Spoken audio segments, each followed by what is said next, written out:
এটা একটা power tiller machine. পাওয়ার টিলারের সাথে জাস্ট একটা technology machine bed planter set করা আছে। এই মেশিনের সাহায্যে ছোট দানা যেমন গম, মসুর, সরিষা, তিল, বিভিন্ন ধরনের ছোট দানা বপন করা সম্ভব। এই যে এটা হলো বীজের বক্সে এখানে বীজ দেওয়া হয়।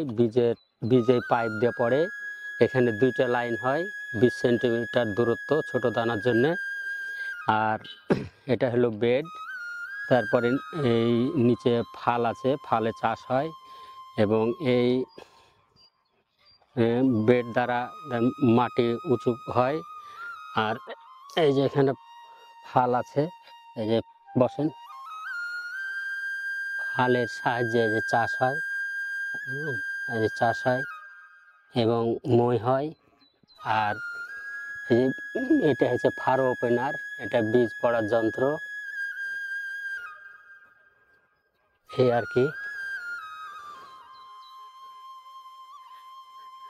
এটা একদিনে 6 থেকে 7 বিঘা বেড প্লান্টারে বিভিন্ন ধরনের বীজ বপন করা সম্ভব।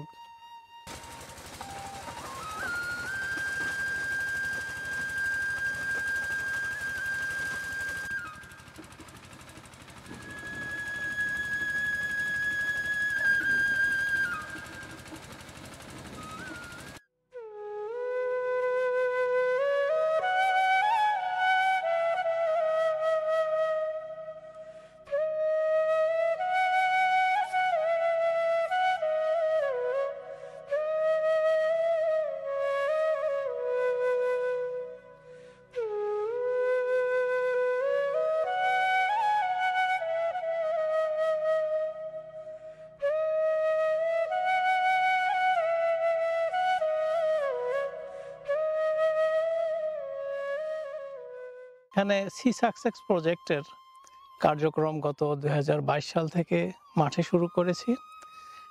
এখানে সি সাকসেস প্রজেক্টের মূল যেটা অ্যাক্টিভিটি সেটা হলো ক্লাইমেট স্মার্ট এগ্রিকালচারাল টেকনোলজি। এখানে 3টা জিনিসকে বিশেষভাবে গুরুত্ব দেওয়া হয়। এক নম্বর হলো প্রোডাক্টিভিটি, যে প্রোডাক্টিভিটিটা এক্সিস্টিং যে প্র্যাকটিস আছে তার সমান অথবা তার চেয়ে বেশি হতে হবে। 2 নম্বর হলো এই প্রযুক্তিগুলো রেজিল্যান্ট হতে হবে। রেজিল্যান্ট মানে যে কোনো ঘাত আসলে এই প্রযুক্তিটা টিকে থাকার ক্ষমতা থাকতে হবে ক্লাইমেট স্মার্ট প্রযুক্তির।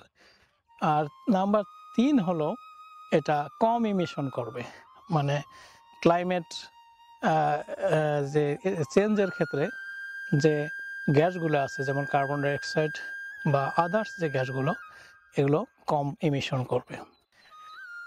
এই প্রযুক্তির আরও কিছু সুবিধা আছে। আমি তো আগেই বলেছি যে এটা পানি সাশ্রয়ী। আর একটা হলো সানলাইট এবং এয়ার, যে কোনো ফসলের জন্য বা শুধু ফসল না, প্রত্যেকটা জীবের জন্যই দরকার।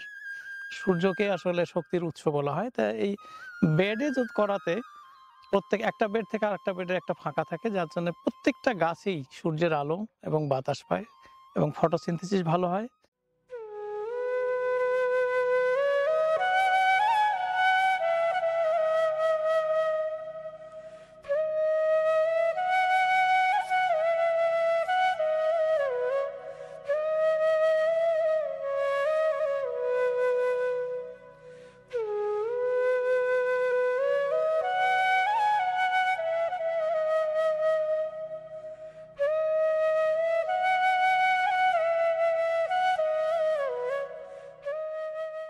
চাষের মাধ্যমে 3টা চাষ দিয়ে আমরা জমিতে লাগাইতাম, পানির সেচ বেশি লাগতো এবং লেবার খরচ বেশি লাগতো। এখন বেড প্লেমে লাগাই, খরচটা কম, চাষ এক চাষই হচ্ছে এবং লেবার খরচও কম এবং পানির খরচও কম।